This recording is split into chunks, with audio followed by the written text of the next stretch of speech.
سامعین، عید کی حقیقت کیا ہے اور خوشیاں انسان کو کیسے ملتی ہیں اور کیوں ملتی ہیں، اس فلسفے کو اگر ہم سمجھ جائیں تو انشاءاللہ دنیا اور آخرت میں ہمارے دامن خوشیوں سے بھرے ہوں گے۔ میں چند ایک مثالوں سے بات واضح کرتا ہوں۔ اب دیکھیے گا کہ خوشی ہمیشہ کسی کامیابی کے بعد ملتی ہے۔ خوشی کے لیے کامیابی ضروری ہے، کوئی ایسا کام ہو جو دل کو، روح کو سکون بخشتا ہو، اور جب ہم اس کام کو کر لیتے ہیں، اس میں کامیاب ہو جاتے ہیں، تو قدرتی طور پر، فطرتی طور پر، نیچرلی ہمارے دلوں کو خوشی محسوس ہوتی ہے۔ آپ اس کو ایسے سمجھ سکتے ہیں کہ ایک طالب علم نے علم حاصل کرنا شروع کیا، سال کے آغاز سے محنت کی، جدوجہد کی، اور جب اس نے امتحان دیا اور وہ اپنے امتحانوں میں پاس ہو گیا، تو جس دن اس کے ہاتھ میں اس کا رزلٹ ملتا ہے، جس کو اس کے لکھا ہوتا ہے کہ یہ پاس ہو گیا، یا اس کی کوئی پوزیشن ہوتی ہے، اس پوزیشن کے ساتھ کوئی اعزاز دیا جاتا ہے، اس دن اس طالب علم کو ہمیں کوئی خوشی کا فلسفہ سمجھانے کی ضرورت نہیں ہے، وہ آج خود خوش ہو رہا ہو۔ وہ ہر ایک کو دکھاتا پھرے گا کہ دیکھو میں کامیاب ہو گیا۔ ایک شخص نے کاروبار شروع کیا، بزنس شروع کیا، بڑی تکلیفیں، بڑی مشقتیں اٹھائیں اس نے، لیکن بالآخر وہ کامیاب ہو گیا۔ جس دن اس کا بزنس، اس کا کاروبار چل پڑا، اس دن ہمیں اسے کوئی بات سمجھانے کی ضرورت نہیں کہ خوشی کیا ہوتی ہے، وہ آج خود خوش ہوگا اور خوشی اس کے سینے میں، دل میں اتری ہوگی۔ ہم اس کو بہت ساری جگہ پر اس مثال کو نافذ کر سکتے ہیں، منطبق کر سکتے ہیں۔ خلاصہ کلام یہ ہے کہ ہمیں کامیابی ملتی ہے اور کامیابی کے بعد از خود خوشی ہوتی ہے۔ کامیابی کس چیز کی؟ جس مقصد کو لے کر ہم اپنے گھر سے نکلے اور اس مقصد میں کامیاب ہو کر لوٹیں تو ہم خوشی کے ساتھ لوٹتے ہیں۔ پھر اس خوشی پر ہم دعوتیں کرتے ہیں، ہم کھانے کھلاتے ہیں، ہم پروگرام کرتے ہیں۔ تو بالکل ایسے ہی سمجھ لیجئے کہ ہم نے ماہ رمضان مبارک میں اللہ تعالیٰ کا حکم ہے کہ روزے رکھو، ہم نے روزے رکھے، اللہ کے لیے بھوکے رہے، اللہ کے لیے پیاسے رہے، اللہ کے لیے ہم اپنی خواہشات کو کنٹرول کیا، اپنے آپ کو خواہشات سے بچایا، اور ایک مہینہ ہم رب کی مان کر چلے، اور جب مہینے کا اختتام ہوا تو رب نے ہمیں عید کی خوشی عطا فرمائی۔ اب آپ سمجھ لیجئے کہ اسی طرح اگر ہم اپنی ساری زندگی اپنے رب کی مان کر چلیں، ساری زندگی جو اللہ نے ہمیں زندگی دی ہے، یہ زندگی اپنے رب کی مان کر چلے ہیں، اس کے محبوب کی مان کر چلے، اور اس میں ہمیں کوئی ساری زندگی بھوکا رہنے کا حکم نہیں دیا گیا، ہمیں ایک آ گیا کہ کلو واشربو، کھاؤ اور پیو، لیکن ناشکری نہ کرو، فساد نہ کرو، فضول خرچی نہ کرو، اللہ کی نعمتوں سے فائدے اٹھاؤ۔ پوری زندگی ہمیں اللہ نے بھوکا رہنے کا نہیں حکم دیا، بس صرف اتنا حکم ہے کہ کھاؤ پیو لیکن فضول خرچی نہ کرو، کھاؤ پیو لیکن حلال کا کھاؤ، حرام کا نہ کھاؤ، کھاؤ پیو لیکن جس نے یہ نعمت تمہیں جو کھلا رہا ہے، جو پلا رہا ہے، اس کے آگے سجدہ شکر ادا کرو، سجدہ ریز ہو جاؤ، اس کی فرمانبرداری کرو۔ جس محبوب کے صدقے میں یہ اللہ تمہیں عطا فرما رہا ہے، جس محبوب کا صدقہ و خیرات اللہ عطا فرماتا ہے، اس محبوب سے محبت کرو، اس کی اتباع کرو، اس کی پیروی کرو، اس کی زندگی کو اپنے لیے بہترین نمونہ بنا لو۔ اور جب زندگی ہم اس طریقے سے گزار لیں گے تو پھر جب ہماری موت آئے گی تو وہ یقیناً عید بن کر آئے گی۔ زندگی رمضان بنا کر گزارو، موت عید بن کر آئے گی۔ یہ بات میں اپنی طرف سے نہیں کہہ رہا، یہ ایک حدیث کا خلاصہ ہے، اور یہ ایک ہمارے لیے بہترین مثال ہے۔ یہ رمضان جب ہم اللہ کی عبادت میں گزارتے ہیں، جیسے ہی رمضان کا اختتام ہوتا ہے، اس کے بعد میں آنے والا دن ہمارے لیے عید نہیں ہوتا، تو ہم اپنی زندگی کو رمضان جیسا گزارے۔ تو موت ہماری عید کی صورت میں آئے گی. اب حدیث شریف سمجھیے، اور اس حدیث سے پہلے ایک تمہیدی بات سمجھ لیں تاکہ بات میں ایک ربط پیدا ہو جائے. جس طرح ہمیں دنیا کے مقاصد کو لے کر چلتے ہیں اور ان میں جب ہم کامیاب ہوتے ہیں تو ہمیں خوشیاں ملتی ہیں، اسی طرح اللہ تعالیٰ نے مجھے اور آپ کو ایک مقصد دے کر بھیجا ہے. اس دنیا میں ہم ایسے ہی نہیں آئے. اس دنیا میں آنے کا ہمارا کوئی پس منظر ہے، ہمارا کوئی مقصد ہے، اور وہ مقصد ہے وَمَا خَلَقْتُ الْجِنَّ وَالْإِنسَ إِلَّا لِيَعْبُدُونِ. اللہ فرماتا ہے میں نے انسانوں کو اور جنوں کو صرف اور صرف اس لیے پیدا کیا کہ وہ میری بندگی کریں، وہ میری عبادت کریں. بس ہماری تخلیق کا، ہمارے پیدا کرنے کا واحد مقصد اللہ تعالیٰ کی عبادت کرنی ہے. اور اللہ تعالیٰ کی عبادت کا کیا مفہوم ہے؟ اس بات کو سمجھیے، اپنے آپ کو اس رب العالمین کا ادنا ترین بندہ تصور کریں اور اسے سپر پاور، سب سے بڑا، سب سے اعلیٰ خالق، مالک، رازق، رب مان کر چلیں. اسے رب مان کر اس کے ہر حکم کی پیروی کریں، یہ عبادت مان جائے گی. اس کا حکم ہے 5 وقت کی نماز پڑھو، نماز پڑھی، عبادت بن گئی. اس کا حکم ہے زکات دو، زکات دی، عبادت بن جائے گی.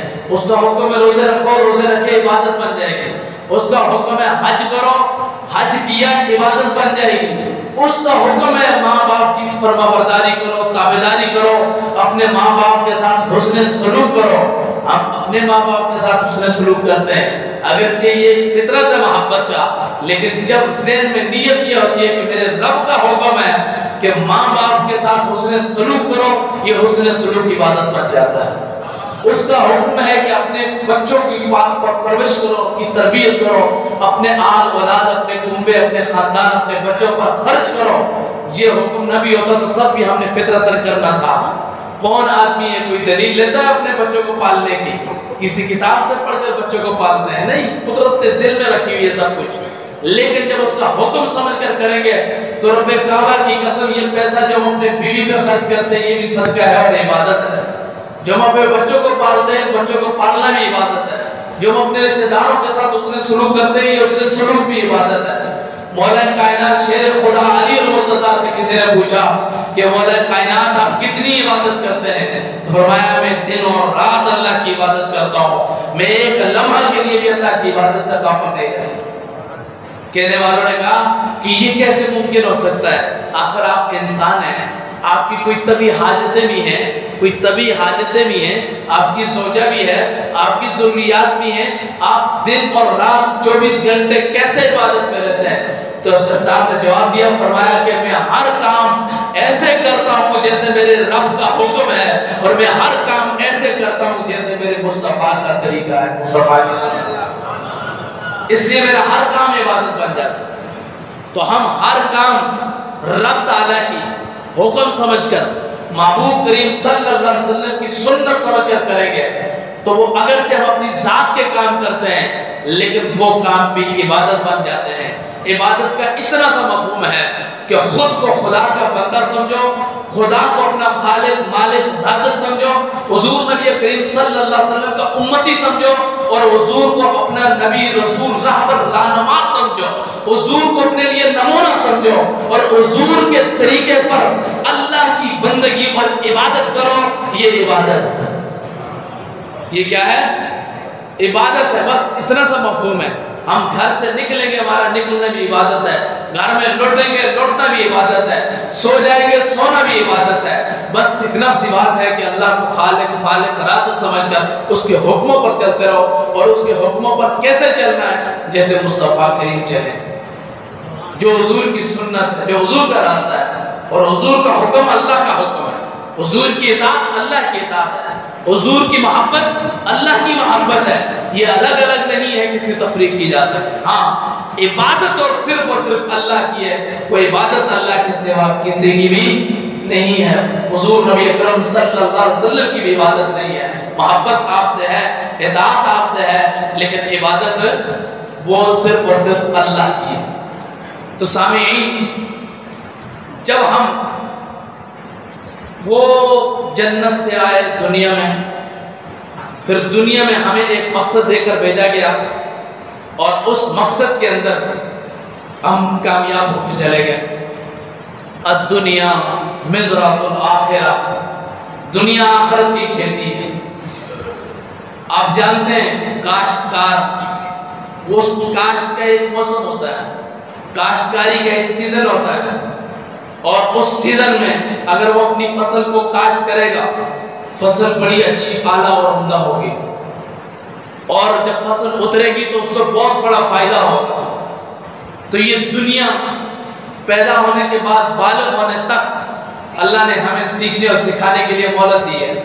بالغ ہونے کے ساتھ ہی ہم پر شریعت کے احکام فرض ہو گئے، اور پھر مرنے تک، بالغ ہونے سے لے کر مرنے تک یہ کاشتکاری کا سیزن ہے۔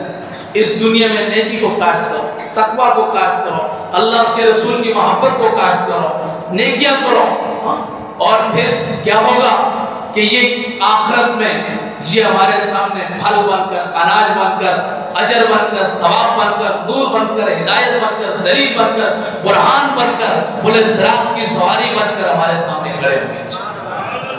اور پھر ہوگا کیا؟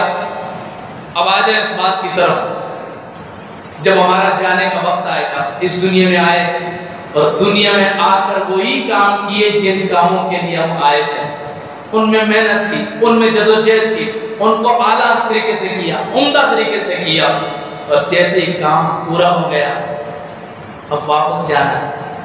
دنیا میں رہنے کے لیے دنیا ہے نا، اب واپس جانا ہے، آئے اور اب جانا ہے، جانے کا ٹائم ہوگا، فرشتہ آئے گا۔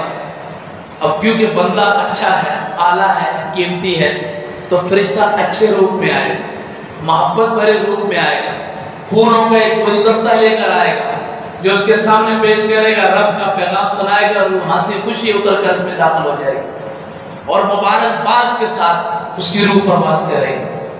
قبر میں فرشتے لے جائیں گے، جب قبر میں ہم لوگ دفنا کر آ جائیں گے تو فرشتے سوال کریں گے، کب امتحان ہے، دنیا میں کیا کیا تھا؟ تو پوچھیں گے مر ربو کا، تیرا رب کون ہے؟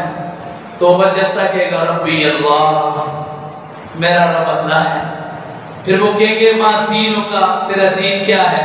تو کہے گا دین یہ اسلام، میرا دین اسلام۔ پھر فرشتے ایک پیارے سے مکھڑے کا، ایک پیارے سے چہرے کا دیدار کرائیں گے، ایسے اشارہ کر کے کہیں گے ماں کنت تقول فی حق ھذا الرجل، اور سامنے وہ جو رخ ہوگا، وہ جو چہرہ ہوگا، وہ میرے مصطفیٰ کریم کا ہوگا۔ تو فرشتے کہیں گے اس کے بارے میں، اس عظیم شخصیت کے بارے میں تو کیا کہا کرتا، تیرا عقیدہ، تیرا نظریہ ان کے بارے میں کیا تھا؟ تو دنیا میں مانتا تھا، ان پر ایمان لایا، ان کے طریقے پر چلا، ان کی اتباع میں چلا، ان کی ناموس کے لیے اٹھا، ان کی ختم نبوت پر پھیلا دیا، ان کے دین کے لیے جدوجہد کی، تو آج کیسے نہیں پہچانیں گے؟ مر مر کے پہنچا ہوں اس دل ربا کے واسطے، تو وہ کہے گا یہ تو میرے آقا اور مولا، یہ محمد رسول اللہ ہے۔ اور اب ایک اور سوال بھی ہوگا کہ تجھے کیسے پتہ چلا ان سب باتوں کا؟ کہ اگر میں نے اللہ کی کتاب کو پڑھا اور اللہ کی کتاب نے مجھے یہ بتایا۔ اچھا، اب اس کے بعد کیا ہوگا؟ جب وہ ان سوالوں کے جواب دے دے گا تو فرشتے کہیں گے کہ ہم جانتے تھے کہ تو یہی کہے گا، ہم جانتے تھے کہ تو یہی کہے گا، چلا ہمارے ساتھ۔ اب فرشتے اس کو ایک جہنم کا ایک دکھائیں گے، اس خول سے اسے دیکھیں کہ جہنم بڑھتی ہوگی۔ فرشتے کہیں گے دیکھ اگر تو اچھا نہ ہوتا، ان سوالوں کے جواب نہ دیے ہوتے تو ادھر جانا ہوگا، لیکن ادھر اب نہیں، اللہ نے ادھر سے بچا لیا ہے، اب ادھر آ۔ اللہ اب اس کو جنت دکھائیں گے اور کہیں گے یہ جنت ہے، اور اب جب وہ جنت کو دیکھے گا تو خوش ہوگا، اور وہاں کی جو نعمتیں ساری دیکھے گا اب خوش ہوگا، تو اب کہے گا کہ مجھے پیچھے واپس جانا ہے اپنے خاندان میں، اپنی برادری میں، اپنے کنبے میں۔ کیوں؟ کہ میں جا کر بتاؤں کہ لوگوں نیکی کر کے آنا، لوگوں ایمان لے کر آنا، اللہ اس کے رسول سے محبت کر کے آنا۔ میں جاؤں جا کر لوگوں کو بتاؤں کہ لوگوں قبر کا منظر یہ ہے، حشر کا منظر یہ ہے، جو اللہ کے نبی اور رسولوں کی دعوت ہے وہ دعوت سچی ہے، میں اپنی آنکھوں سے دیکھ کر آیا ہوں، مجھے اجازت دو میں جاؤں۔ تو فرشتے کہیں گے نہیں، یہ اصول نہیں ہے اللہ کا کہ اب آ کر واپس جائیں. فرشتے کہیں گے انہیں چھوڑو. اب فرشتے ایک پروٹوکول دیں گے, ایک عزت دیں گے, ایک وقار دیں گے. اس وقت فرشتے کہیں گے نم کاروسن, اس کی قبر کو اس کی دلہن کی طرح سجا دیا جائے گا اور کہا جائے گا نم کاروسن, سو جا پہلی رات کی دلہن کی طرح, پہلی رات کے دولہے کی طرح جس کو کوئی تکلیف کوئی اذیت نہیں ہوتی, اس کے محبوب کے سوا اس کو کوئی نہیں جگاتا. آج تو دھولا ہے, آج یہ ساری عزتیں یہ سارے پروٹوکول اللہ نے تیرے لیے رکھے ہیں. نم کا عروسن, سو جا پہلے رات کے دھولے کی طرح, اور پیچھے کی کوئی ٹینشن نہیں, ختم, اور وہ اب ہمیشہ کے لیے. تو اب دیکھیے قبر کے اندر جب وہ جاتا ہے تو قبر اس کے لیے عید بن جاتی ہے, وہ دھولا بن جاتا ہے, ایک اعزاز ہے. اس لیے آج ہمیں چاہیے کہ اپنے آپ کو اللہ کی بارگاہ میں جھکا دیں اور اس کے محبوب نبی کریم صلی اللہ علیہ وسلم کے مبارک طریقے اور آپ کی مبارک سنت کو اپنائیں. بس ہمارے لیے یہی راستہ ہے, جس مقصد کے لیے آئے ہیں اس مقصد کو کامیاب کر کے واپس چلے جائیں. آخری بات کر کے بات ختم کر رہا ہوں. میں اور آپ یہ نہیں جانتے کہ ہم نے کب چلے جانا ہے, لیکن میں اور آپ یہ بات یقین کے ساتھ جانتے ہیں کہ ہم نے جتنی بھی ہماری عمریں ہیں ان کا آدھا ایسا گزر گیا ہے. 40 سال کا ہوں تو 40 سال گزر گئے, اب پیچھے 40 سال میرے پاس نہیں بچے. اور گزرتا دن وہ میرے ٹائم پیریڈ کو کم کر رہا ہے, مجھے امتحان کے قریب کر رہا ہے, مجھے موت اور قبر کے قریب کر رہا ہے. اب مجھے اور آپ کو فکر کرنی چاہیے اپنی آخرت کی, اپنے آخرت کی فکر کرنی چاہیے. اللہ کی عبادت اور بندگی میں اپنی زندگی کو صرف کرنا چاہیے. ہم اسی لیے آئے نا, باقی کوٹھے بنانا, گھر بنانا, یہ چیزیں یہ تو ہماری ضرورت کی ہیں, تو بس جتنی ضرورت ہے اتنی کافی ہے. اب ساری زندگی ان میں تو نہیں کھپانی, ان میں تو نہیں خرچ کرنی. تو ناؤ نیکی کی طرف, تقویٰ کی طرف. یہ کوئی بات نہیں ہے کہ رمضان کے 1 مہینے آؤ عبادت کرو اور جیسے ہی رمضان گیا وہ سارے غائب ہو گئے. اب شیطان آزاد ہو گیا, لیکن 1 مہینہ رمضان میں عبادت تو رکھتی ہے نا, تو رمضان سے اتنی روحانیت لینی چاہیے کہ شیطان کے ساتھ لڑ سکے. تو جو عادت نمازوں کی ڈالی ہے 1 مہینہ, اس عادت کو ابھی اپنے اندر پختہ کریں. دعا ہے کہ جو کچھ ہم نے سنایا اللہ تعالیٰ ہم سب کو اس پر عمل کرنے کی توفیق عطا فرمائے.